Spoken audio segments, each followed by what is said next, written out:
everyone. Welcome to a new episode of Carolyn Talks, for Here's What Happened podcast. I'm your host, Caroline Hines, film critic and journalist. And this is the podcast YouTube channel where I speak to film creatives about their work, the industry, and what inspires them. And today I am joined by actress Bella Piero to talk about her portrayal of the character of Virginia in the Brazilian narrative. I would call it a thriller intense drama, because this film is very tense. In My Drywall Cocoon, directed and written by Caroline Fioratti. Now, if you've seen my previous episode for the South by Southwest Film Festival, I spoke to Caroline and actress Mari Oliveira about their process in the film. And today I'm going to have Bella all to myself to talk about Virginia and her perspective on the film and the story. And I have so much to ask you about this character, because Virginia broke my heart. I'm so sorry. But she also kind of frustrated me too, because, teenagers. But as usual, before I get into talking about the film, I'll just ask Bella to say a bit about herself and what inspired you to become an actress, and then what led to you working on My Drywall Cocoon with Caroline. Okay, first of all, thank you for the opportunity to be here with you. It's really important for me, and it's a pleasure. Okay, I began my career when I was 7 in theater. So I prefer to say something more transcendental, I've never had a plan B. So I spent over 10 years performing in professional plays. And then when I turned 17, I began my audiovisual career. So I did a bunch of series and soap operas. One of the most famous and big that gave me the biggest visibility was one called The Other Side of Paradise, where I played Laura, and with her we approached like a sexual abuse theme, and with her scenes we could triple the numbers of complaints all over Brazil. And then I had my first experience performing in a film that is called My Last Wish by Arnaldo Jabor. That is an iconic, it was in fact an iconic director, writer, and person. It was really a milestone in my career to play Lou on his movie. And that was because of Lou that I was invited to perform Virginia in My Drywall Cocoon, because it was from the same executive producer. So he just saw me inside of a scene and thought, she might play Virginia, and here I am. Now, you said something there that kind of surprised me. So you said opera, so that means you're a classically trained singer as well.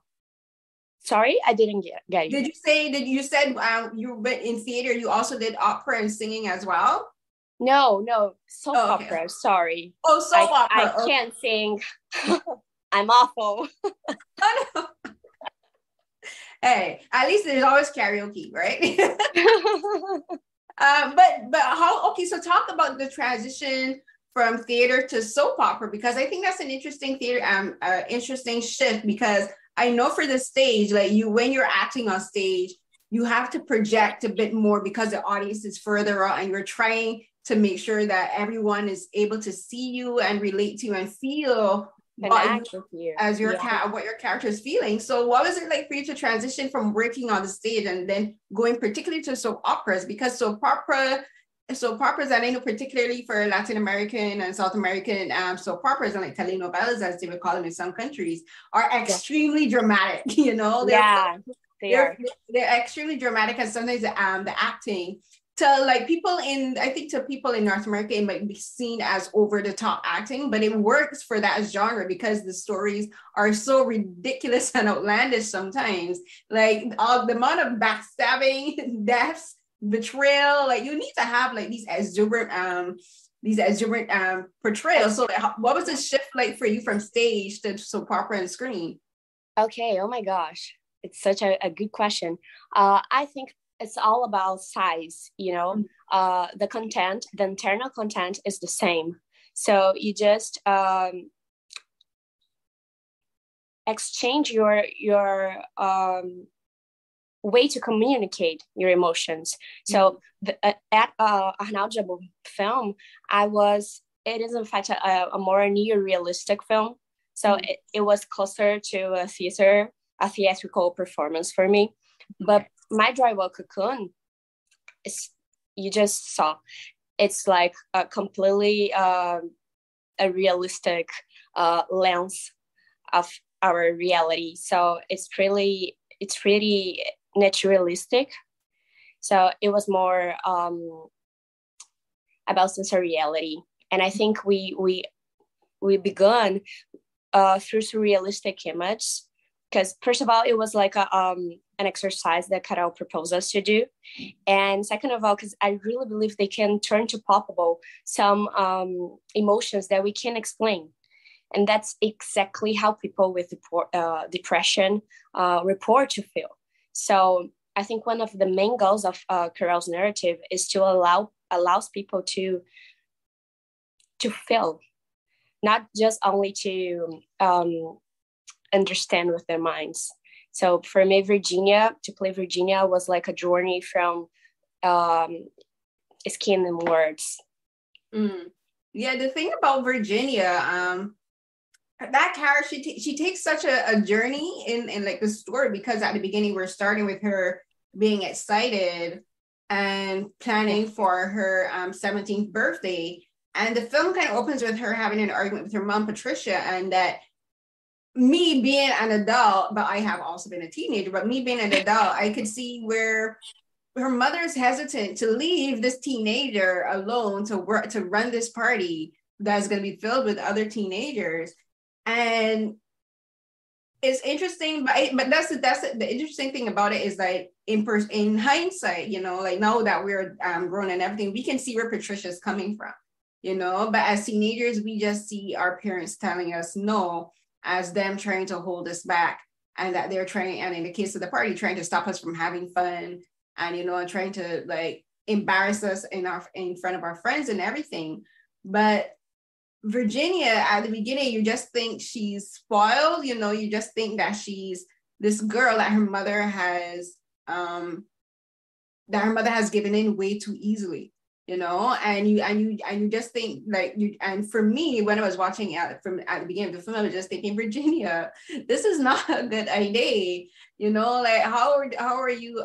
And the way she was treating Patricia was kind of like, it was kind of like very, in a sense, very disrespectful, you know, because I was just thinking, your mom is excited for you, you know, your mom is spending all of this money on a party, like be grateful a little bit.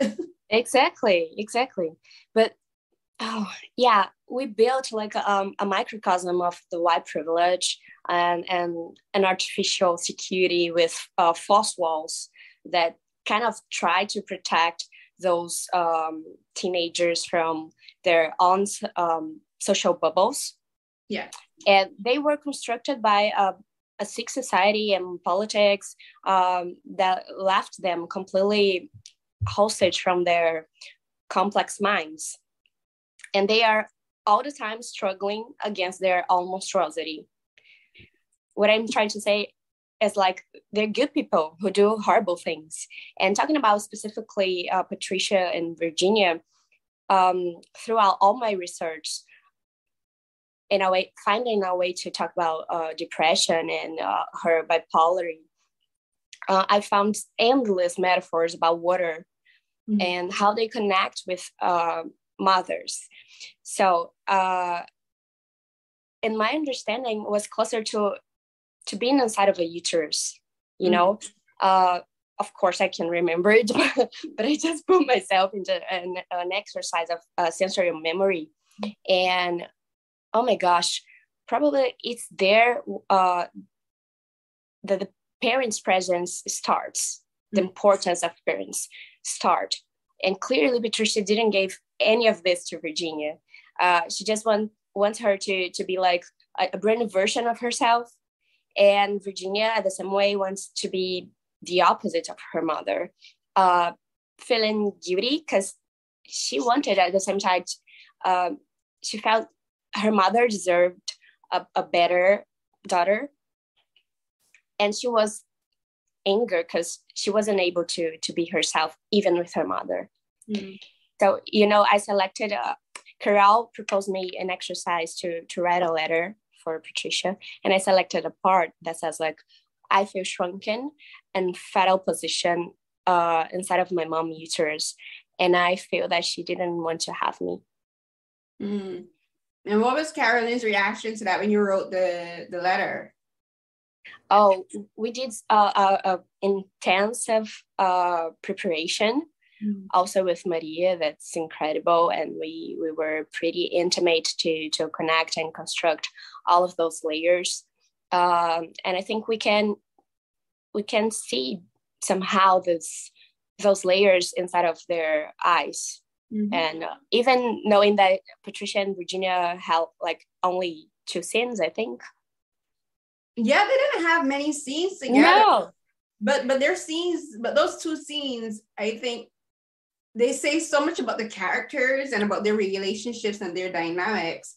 And especially in the first scene where we see where they're talking about the party and they're having this argument. And they're talking about Virginia wanting to go on this vacation with oh my God, why am I Luana? Sorry, I drew a complete blank on the name just now. I was saying Lulu in my head. I'm like, Lulu is wrong. But with no, Luana, it's okay. It's her nickname, Lulu. Right. And so again, this is another example of where like Virginia isn't seeing where her mother is coming from, because like what parent would let 2 teenagers, especially 2 young teenagers, because they're just 17 years old, travel halfway across the country to go somewhere where they don't know anyone for a vacation, you know, especially like a beachside location. And again, it's a scene where it's the same thing with the party where eventually Patricia's like, she kind of like gives in because she just wants to do everything that Virginia wants, you know. And she gives me the idea of she desperately wants her daughter to not love her but like her, you know, because there's a big difference between like and love. You can love someone and not like them, and she wants Virginia to like her. That's beautiful. Yeah, I totally agree with you.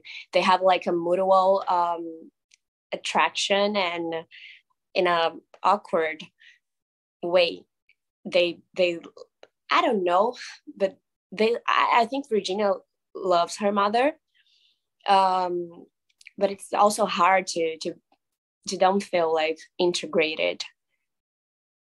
Yeah, it is hard, and I think it's especially hard in the environment that they live in, because like as we talked, like the whole thing about the film is set in this one location, which is the condominium. Mm-hmm. And it's one filled with wealthy people and people who in their own ways are isolated from the reality of situation of the world, you know, of Sao Paulo, Brazil. Like they live in this little social ecosystem where mm-hmm. they're all showing off for each other. And I think in a way that affects Virginia and Patricia's relationship. Like you mentioned, like in the letter you wrote, you said that she felt like she was being kept in a womb, you know, right? You know, like she's being what's the word? Like the word I would use is possessive. So it's like she's being smothered by her mother. And in mm-hmm. a sense, there's that sense she feels smothered by her mother, but I think she also feels smothered by the environment as well, you know? Like sure. She's trapped in this building. For sure. And at the same time, she wasn't able to communicate herself. She didn't know how to do it. She didn't know. So, and it's because it's harder, like it's hard to look inside of us and to get in touch with our monstrosity and with our shadows. So yeah, growing up is part of, I do think, is part of knowing that we are going through some uncomfortable moments and that we probably don't want to, but it's going to be worthwhile to experience all of this and maybe to eat some cockroaches that Virginia didn't, she wasn't able to eat, but sometimes we do really have to. Yeah, and so now I want to talk a bit more about, like, you're talking about the monstrosity of this character, like the shadows of her, and it's true, Virginia, all of these characters have some very dark aspects of them, and it's not to do with like mental illness, like you mentioned, like Patricia's bipolar, like Virginia very clearly has depression, And for Luana, she's struggling with jealousy. She's jealous of Virginia. She's jealous of where Virginia lives. She's jealous of her relationship to her mother. And she's also, I think, jealous of her relationship to the boyfriend, Martin. And Nicholas, yeah. What? Nicholas, Lord help me today. With Nicholas, my apologies. And so that's the darkness that's within Luana as well. So all of these characters, like Nicholas himself has some very dark moments, and we're going to get into that because that boy, he's a lot to handle. But even in Virginia, her monstrosity, I think, is the way she treats Patricia, but it's also this sense of competition that she has with Luana. So I want to talk about their relationship because the thing about this film is I think it focuses a lot on relationships between women and girls and like friendships, because there's a relationship between Virginia and her mother. Then there's the relationship between Virginia and Luana, but I think there's also the relationship between Virginia and Xiomara, so like she has these three main important relationships between females in her lives. And I want to talk about Luana because I'm going to talk about her a bit more. So I want to talk first about the relationship between Virginia and Xiomara. I think she kind of sees Xiomara as who she wishes her mother could be, in the fact that Xiomara trusts her, and she thinks that Patricia doesn't trust her. Yeah, I think Virginia finds comfort and with Xiomara. Xiomara kind of noticed some perspectives of Virginia that Patricia completely is unable to see it. Mm-hmm. So yeah, they have like a safe space to be real. Yeah, they do. She provides a safe space for Virginia, and interestingly enough, for Luana as well, because there's a scene with her and Luana where you see that these two, and they're also the only two Black women in the film, mm-hmm. but you're seeing these two women and being comforted together, and you see that Xiomara is kind of like the mother figure that both girls want, because Luana doesn't have the support from her own mother she needs, because her mother can't look after the way that she needs to be looked after. So she's finding it in Xiomara. And I think the beautiful thing about this film with even just the name of the title, like the title can refer to how I told Caroline that the name kind of like works almost like as a coffin because of what happens to Virginia at the end.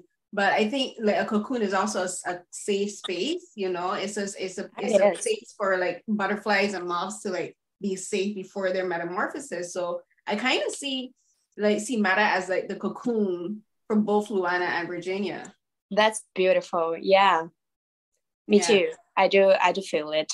Yeah, because the more I was thinking about it, and even here talking to you, like the thing with I think Xiomara is the one character that really sees everyone the way they are. She sees all of these characters in a way that no one else sees them, and because she's kind of like this outside observer, and she's able to like look at everything in perspective, But the thing is, because she's just a housekeeper, she's a maid. Like none of these rich people are gonna listen to her. But she's the one who's like paying all the attention, and she's seeing all of the things that can possibly go wrong. For sure, that's amazing. Yeah, and in talking about all the things that can go wrong, now for Virginia and Luana, these two girls, like I relate to them so much because the relationship between girls is very special. And it's very layered and nuanced. And the thing with a film like this, and with a director and a writer like Caroline, and the performances that you and Mari gave, like you guys show so much complexity in these two girls, in their relationships, and in the things that they are similar in, and the things that they're also very different in. And to me, that's one of the things I love when you have female writers and directors writing stories about female friendships, because they get all of the nuance, they get all of the little things that people would overlook, but like we as women and as females would notice. So like talk first about working with Caroline and Mari for developing the relationship between Luana and Virginia. Okay, so wow. Okay, I'm kind of thrilled right now, just because of your your text. But yeah, we worked intensively to lapidate all of those characters, and with like raw and unique layers. And what I mean saying raw, without any mask that we often do, that we often use when we are like being in a relationship with someone, to protect our weakness, to protect our secrets, vulnerabilities. So we built their cocoons.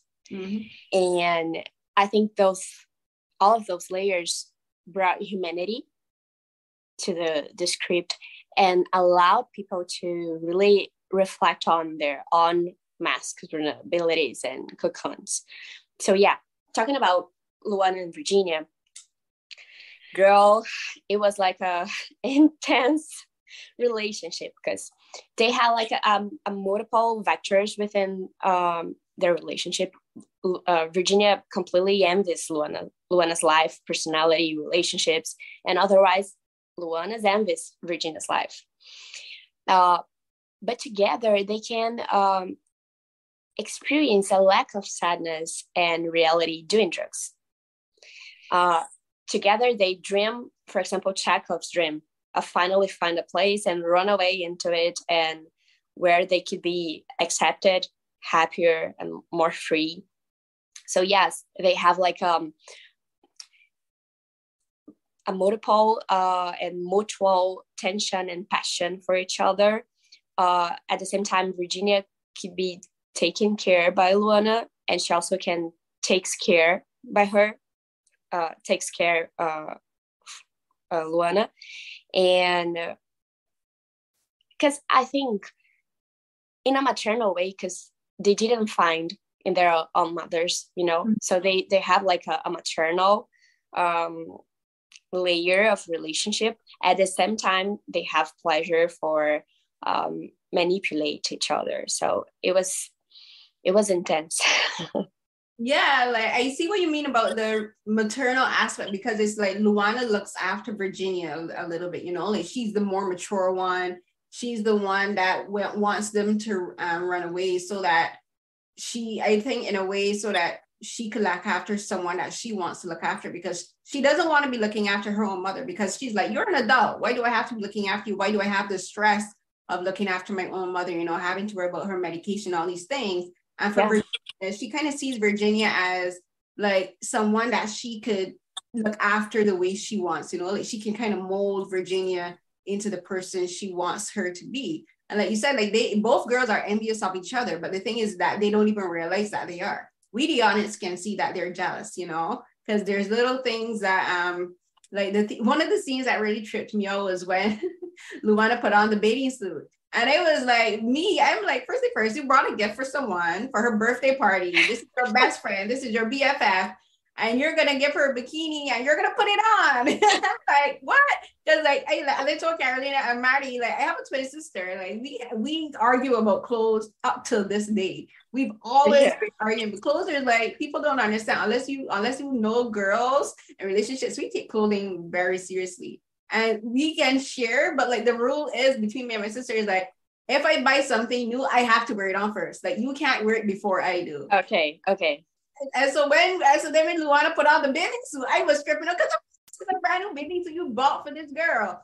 But to me, I saw that, right? I was like, but to me, that scene was so subtle between you and Mari. Like you guys play that scene perfectly, because there's a sinisterness to it. There's a slight edge of darkness, because the comments that you both make to each other begins to get darker and more vicious and more catty and more insulting. And to anyone who doesn't know how girls talk, it'll just seem like they're talking about their bodies, and which is a really intense conversation in and of itself, because they're talking about being confident in their bodies and their sexuality. But there's this sense of like, I'm saying the meanest thing that I could to hurt you, even as I'm saying that I love you. Right. So I want you to talk about doing that specific scene, because to me, that scene was one of the most intense scenes of the whole film. Yeah. Wow. You totally got it. It was, we worked exactly how you just described it. fulfilling the scene and the lines with some subjective perspectives that could really hurt Luana and Virginia. You know, their love, their the way that they could love each other is by hurting themselves. And specifically talking about Virginia, I think it's hard to say it, but because for sure it isn't easy to be inside of all of those toxic relationships, but there wasn't anyone that could hurt her more than herself. So being inside of those passive aggressive relationship reinforced somehow her point of view of being useless. Yeah. And I think this communicate somehow with Luana also. No, it's true. And like you mentioned the thing about her relationships reflecting the way she felt about herself and how she hurts herself. That comes through, I think, in the scenes where like there's the scars that she has on her body. Like it starts as little scratches, but then they become bigger and bigger and they become these big festering wounds. And there's scenes where she's picking at the scars, you know, like she's not treating them, and like no one else can see the scars. Like we, the audience, sees them, but no one else in the film, the characters themselves don't see the scars, and they don't acknowledge them because it's talking to about it's showing the audience internal hurt that Virginia has, you know, like the depression, the anxiety, the lack of self-confidence, you know, the insecurities. And so like she picks at them throughout the film. And it's, as you said, it's about the hurt that she gives herself, because in hurting Luana, she's hurting herself, you know, because she sees Luana as the person she wants to be. So if she's hurting the person she wants to be, like she's hurting herself at the end. Exactly.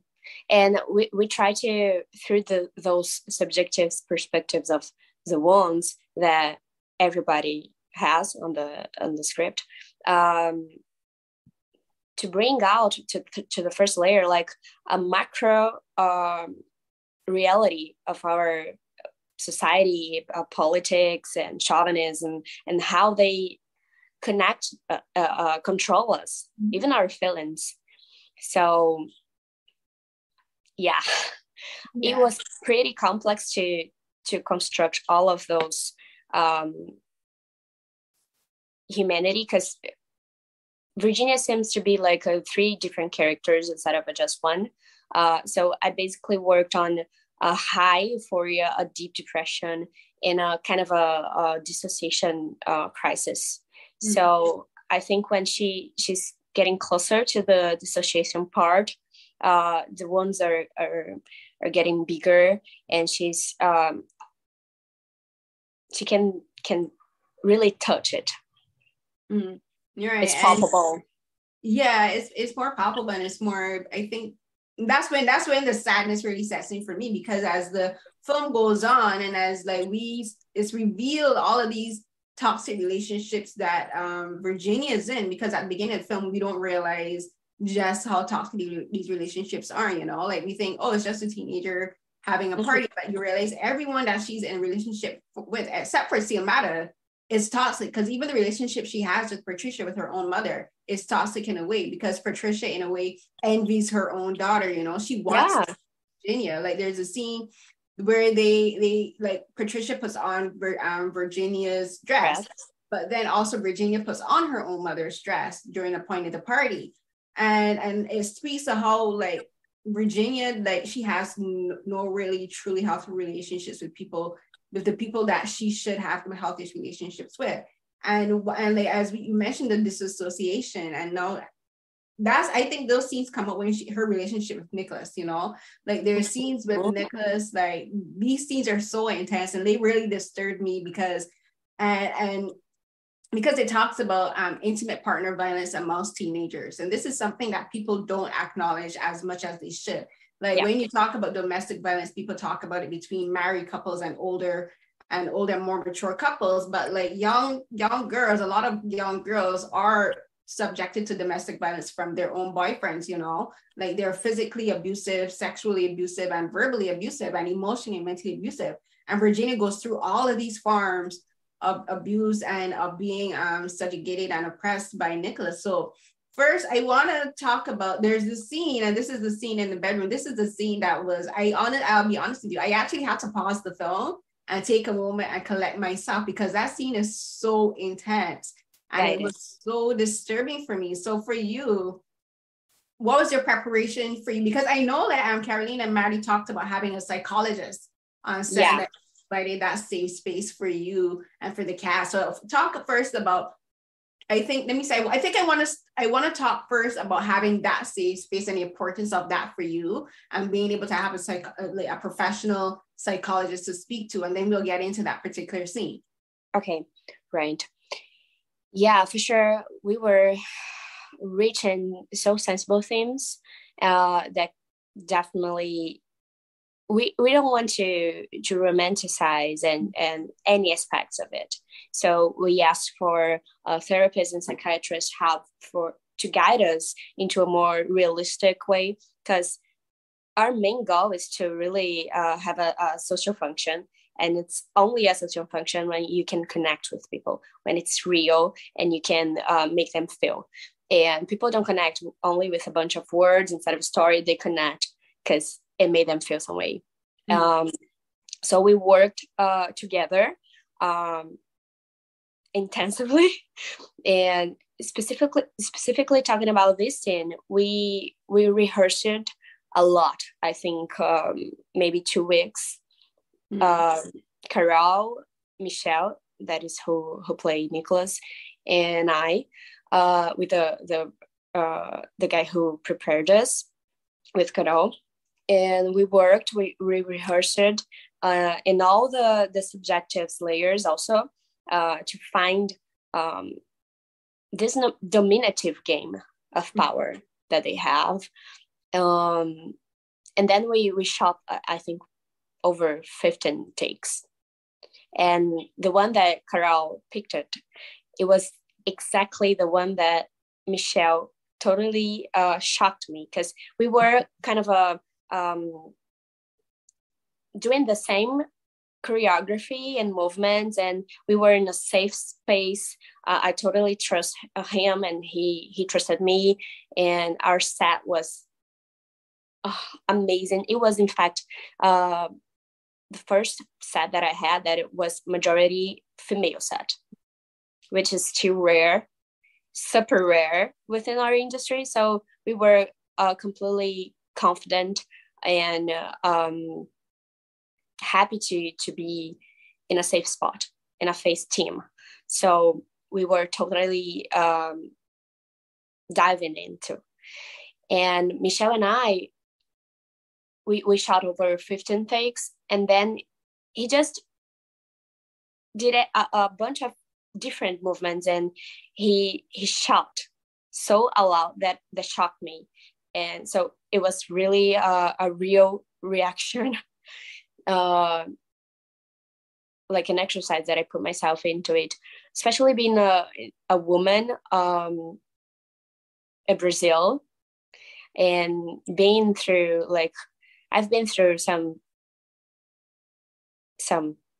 experience, and I could gather all of those inside of Virginia's feeling.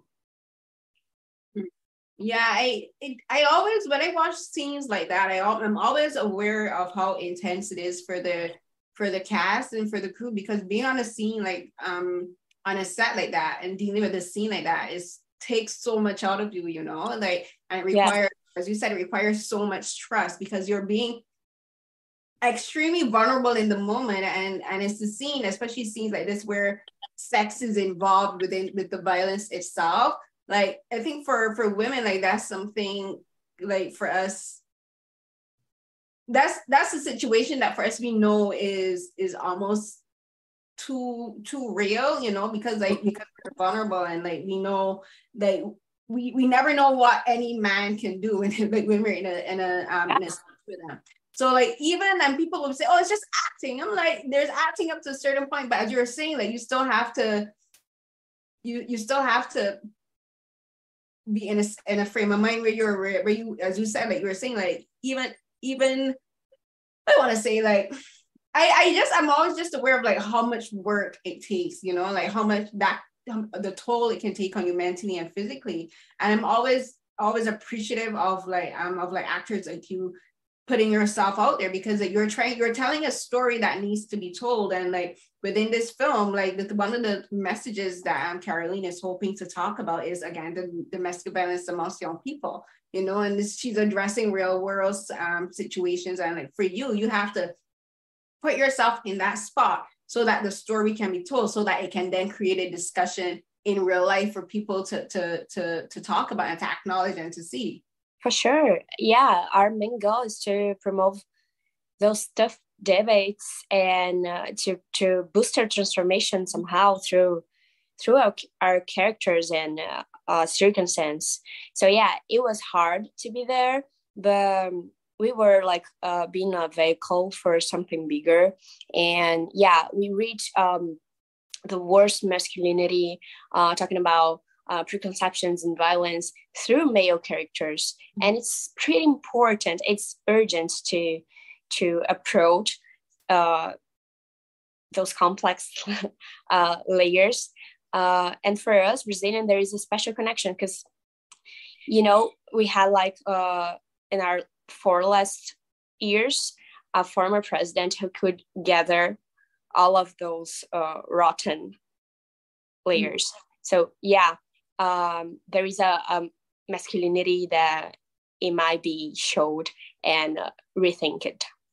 Yeah, the film definitely shows the different types of toxic masculinity archetypes you can see in society, because there's Nicholas, who's sexually abusive to Virginia. There is the father, who we see is physically abusive to the mother, you know. Then there's their friend, who is just obsessed with violence and guns. And like, again, the film is talking about none of these characters are who they appear on the surface, you know. Like we get to see, like, people look at like these big expensive condominiums and the wealth and the status and like the positions that these characters hold. Like Virginia's father is a judge, you know, and like they think, oh, their lives are perfect, you know, like their lives are is like good, glamorous, going to parties, driving these big cars, like, you know, going to all these like these expensive private schools and whatever. But you don't know that behind the doors there's situations like this, you know. There's women and girls being abused, there's racism, there's the sexism, you know, there's the colorism, there's all of these like terribly destructive behaviors and are being exhibited, and it takes a mental toll on the most vulnerable within those spaces. And in this situation is Virginia, and like and as we say, it takes a toll on Virginia in like the worst way, you know. And like where she eventually, and this isn't a spoiler because it's in the film synopsis, but like she dies, you know. And like her death is, I think it was not flipping, but I mean, like she dies. Because I'm thinking, I have people when say, "Oh, this is spoiler." I'm like, no, Caroline, it's in the film synopsis. Like it's really, yeah, it is. It's not a spoiler. You know, but the thing is that she dies, but you don't know which of any of these circumstances led directly to her death. You know, you wonder, is it the relationship with her mother? You know, is it what happened with Nicholas that night? Is it the relationship with the neglect from her father, because her father isn't there? You know, she only talks to him on the phone because he's like working overseas and like she rarely sees him. Is it the neglect from that? Is it like this relationship with Luana, where it's like Luana is the safest person she has in her life, but even then, like their relationship isn't perfect, you know. As we've discussed, their relationship is filled with toxicity, it's filled with jealousy, you know, it's filled with envy, and like that. All of these things take a toll on Virginia, clearly, because we're seeing it in the wounds and the scars. But that thing is like we don't know exactly what happened. And one of the things that, like, even when I was thinking about the film this morning to prep for this interview, I was still, in my mind, I'm still thinking, is accidental. Like it was an accidental death, you know, like it wasn't, but it wasn't happening. But then you think to yourself, like, does that make it better than if it was intentional, you know? Because like it's just like this girl never had a chance to flourish, you know, like she never had a chance to see the world in a way that could have been better, you know. She didn't get a chance to like seek help from anyone. She didn't get a chance to even tell anyone about how much pain she was in. And And then you're just thinking about all the potential fallout from that, because her mother starts to spiral afterwards. Luana is filled with guilt because Luana doesn't know if she led directly to this death. And then like Nicholas, like he has his own demons that he's fighting with and his own situations. And like, and then that's the other thing about the film. The film is talking about how the death of one person affects so many people in so many different ways. Exactly. I don't know if we're going through how those sensible themes associated with suicide, it will give like a spoiler. Should I? No, go ahead. Let's go. This is how I do my interviews anyway. I'm like, let's go. Let's get. Okay, let's dig in. So, because I really think it's sad to witness how even in 2023 it's still a taboo to talk about suicide, because people keep connecting it with insanity. So it's urgent for us to promote those debates and to do either talking about interpretation or even like this kind of subject. In my opinion, it's more important to have like good questions than to have the right answers, to promote exchange and to show people that their lives really are important and that they are integrated and belonging, you know, because what I learned the most of suicide is, above all, it's an act of communication. Virginia wasn't able to talk about her pains, and people around her weren't able to notice. So this tragic act turned to be the sentence that she couldn't say aloud, and that's so sad. So we keep thinking like, oh, and we could do different, you know. Which are your discharge valves when you're tangled? Who can you count on? With who can you count on? What are the most difficult sentence for you to say? Like, I love you. Please help me. No, I won't deliver my energy into this right now. I think to reflect on all of this can create a safe space for people. And this instability, this, first of all, those plurality of all of those characters gave us the possibility to work with every single scene could be the last one. But yeah, this instability added with a lack of empathy and a lack of support facilitated the scenario for Virginia finds comfort doing abusing substance. I can say it like that. Especially talking about amphetamines, that was like really inside of the scene, all of the film. And it's pretty important also to say like how do they affect, how amphetamines stimulate the central nervous system and try to remove pain, try to dwindle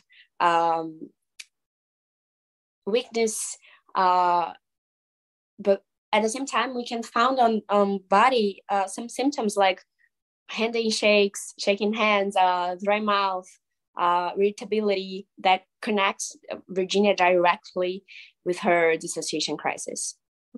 So Virginia was a roller coaster of emotion. At the same time, she was a victim and the aggressor. She was a kid begging for help, and she was an animal trying to stop her pain. Mm-hmm. So, yeah, I don't know if I answered your question, but no, you did.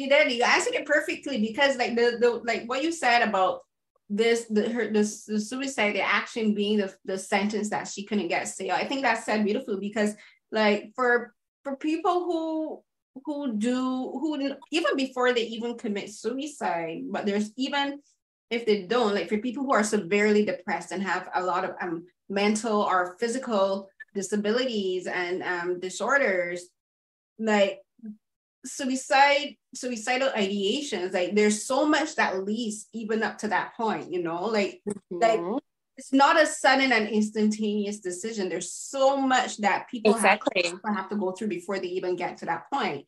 And I remember even when I was younger, when I didn't fully understand it, but I remember like I'm 39 years old now, right? So I was born in 1983, but I remember when how suicide was talked about in media, was people would say like people who committed suicide were cowards, you know? And it's like, there is nothing cowardly about committing suicide. Nothing. Yeah. It is like, it's such a moment, I think it is the most desperate act anyone can do, because like this is the point where they think that there literally is no other option, no other way out for them. Yeah. With the life that they have. And in Virginia's point, and in Virginia's case, like she's 17 years old. This is her birthday. You know, she's at a party surrounded by all of these young people. DJ is there, music is there, food, like drinks, like everyone is dressed perfectly. She's in this beautiful dress. And like, even in that moment, she begins to feel like, what is the purpose of this, you know? And it's just, and that's the most heartbreaking thing. Is just like, it shows you that there are people, like, no matter how many people they're around, it doesn't matter how much wealth they have, you know, it doesn't matter what expensive clothes they're wearing. Like, comes down to it, it's all about the mental, where people are mentally and emotionally. And that's like, to take all that away, and it's just like, that's the thing, you know. Exactly. That's Virginia is. And like, no one saw how much she was struggling in those moments, because no one was really paying attention to her. Yeah. And I think people aren't used to allow themselves to feel sadness, because we live in an addictive society that forces all the time to be happy, productive, monetized. So we try to find some discharge valves, for example, like medicine that tries to remove or to numb pain. And because it's really hard to look inside. But yeah, I think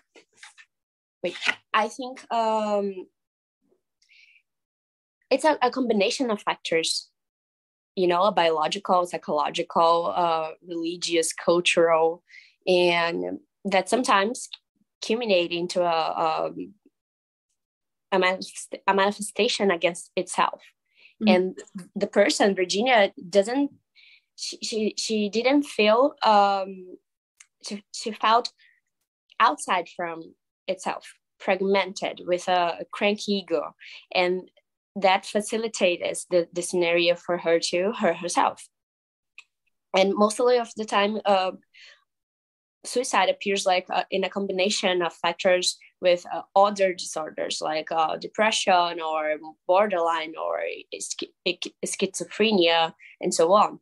So yeah, she in her case, it was like a mixture of alcohol and amphetamines that brought her close to dissociation. And it was, she could find comfort in the idea of death, because it would end it up with all of those feelings that she could not bear. It was unbearable. No, it's true. And that's I think the saddest thing about it is like, she didn't have an opportunity, or she didn't think that there was anyone that she could talk to and that she could confide in, that she didn't have a way out. And I think that's the main themes of the film is about talking. I think it's talking about paying attention to people and paying attention to the signs that they don't show. And like, it's about, don't get confused about how people, you know, about the wealth of what the outside thing. Like, pay more attention to the person themselves. Like, look in their eyes, listen to the words they say, listen to the words they don't say, you know, like read between the lines and look for the context clues. Exactly. And like at the end, like I think like sadly Virginia didn't make it, but like for the other characters, I see the way how the film ended it, I see as just like a cautionary tale. It's about, okay, so Virginia didn't make it, but now this is a chance for you to pay attention to the other people, you know, pay attention to Patricia, pay attention to Luana, pay attention to Nicholas, so that what happened to Virginia doesn't happen to them. Ooh, I just had goosebumps. Yeah, you're right. It's a chance to restart. Mm-hmm. It's a chance to connect, to be present, to pay attention in each other. And, you know, I'm obsessed with Brené Brown's research. Mm-hmm. And she said, I want to quote her right now, because she says, like, don't you walk through the world looking for evidence that you aren't enough, because you'll always find it. Don't you walk through the world looking for evidence that you don't belong, because you'll always find it. Our worth and belonging are negotiable. Mm-hmm. I know who I am. I'm clear about that. And I won't negotiate this with you. I can negotiate a contract with you, but I'm not going to negotiate who I am with you, because then maybe I can fit on your plans, but I no longer belong to myself. Oh. Yeah, I love her. She's perfect. Yes. But I do think it fits so well on Virginia's and Nicholas and Luana's and Gabriel's, Patricia's life. You know, it's just and it's a frame of life of our contemporary youthness, and how it's urgent to really reframe it all, to really pay attention and to be present and to be real. No, I agree completely. Like the quote that you said, there's something that I also just say that's kind of similar, where like I always tell people my existence is not up for debate. My happiness is not up for debate. You know, like I always tell people, I'm not going to debate my right to exist with anyone. You know, I'm not going to debate my right to be happy and pursue my happiness with anyone. And it's the same thing. You know, it's just like there will always be people to tell us that we don't belong. There will always be people to tell us that we can't succeed, that we can't make it, that we can't live the lives that we have a right to. So don't go looking for them, because you will find the answer. So like like what you were saying, I think it's the perfect way to wrap up is like, do the best you can to make yourself happy and seek help. I think that's the most important thing too. Like if you're struggling, the most important thing is to reach out to someone, you know, reach out to someone who is going to listen and encourage you and also guide you in the right way. Because there are people who, if you reach out to them, they'll use your vulnerability as a tool against you. They'll look for the people who support you and truly want the best for you. Exactly, Caroline. You're just perfect. Thank you so much. Thank you so much for taking the time to talk with me today, Bella. This was a great conversation. Have fun. Thank you. I'm flattered to be here, and I had a great time. Thank you, Caroline. It was amazing. Thank you. I wish all the success for you and for the cast and everyone. Like, but I know you didn't go to Austin. Are you going to go? Are there any plans to attend any other film festivals that the film will be showing at? We don't know yet, but I will let you know whenever we have an official achievement. No, great. If you end up at TIFF, the Toronto International Film Festival, I'm going to be there because I live in Toronto. So I hope that we do get to meet each other one day. That's amazing. Yeah, I would love to. I'm crossing fingers. Yes, thank you so much, and all the best for you. Much success to you and to everyone. Thank you so much. Bye-bye. So everyone, that was another episode of Carolyn Talks. And in this episode, I spoke to actress Bella Piero about her portrayal of Virginia in the Brazilian narrative feature film, My Drywall Cocoon, written and directed by Caroline Fioratti, also starring Mari Oliveira, both of whom you would see in my previous episode for the South by Southwest Film Festival, which the film premiered at.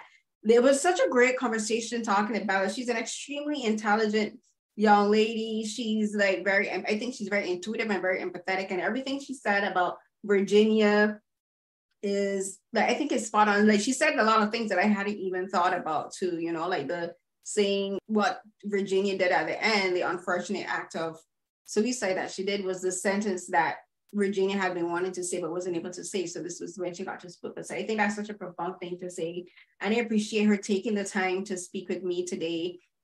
And as I've said before, the film is very heavy. So I would tell people to be cautious of that, but it is very much worth seeing because it does talk about many topics that need to be discussed. And particularly, I think, mental illness and depression in young people, especially young girls, as well as intimate partner violence between young girls and their romantic partners, and also the friction between mothers and daughters. You know, like the relationships between mothers and daughters can be very complex and can be very intense, but like, you know, it's also a beautiful one if it's taken care of. The character Virginia, she's a cautionary tale, you know, of don't get distracted by the outside exterior with regards to like the clothing they wear. Don't pay attention to the brand names. Don't pay attention to where they live. Pay attention to who the people are, because you don't know who's struggling. You know, we don't know who people are on the inside. We don't know who they are at home. We don't know what they go through. And yeah, like the film it was a lot for me. There were a couple of scenes I had to pause and like collect myself, but it is a film worth seeing. And I wish much success to Bella and to Caroline and Mari and Nicholas and the entire cast and crew. And I hope they have a great festival season this year. And that perhaps if they turn up at the Toronto International Film Festival later this year, I will get to meet them. You can find other episodes of Carolyn Talks here on butwhythough.net, as well as on Acast and other podcast streaming platforms. You can find other interviews that I've done for Sundance, TIFF, and Fantasia Fest, as well as the video versions of all of my interviews on my YouTube channel. That's that's youtube.com/@Carolyn_Hinds. That's HINDS. You can also go to my R3 page. That's author.com/Carolyn Hinds, and find all of my published writing, as well as links to the podcast and the YouTube channel. Follow me on Twitter and Instagram and on TikTok now using the handle @CarrieCANH12. So that's CARRIECNH12. And find links to my stuff there. On TikTok, you'll see me doing mini vlogs for So Here's What Happened using the hashtag SHWH. And that's also on Twitter and Instagram as well. And I think that's it. I'm going to wrap up here. So until the next episode of Carolyn Talks, everyone, stay safe. Bye.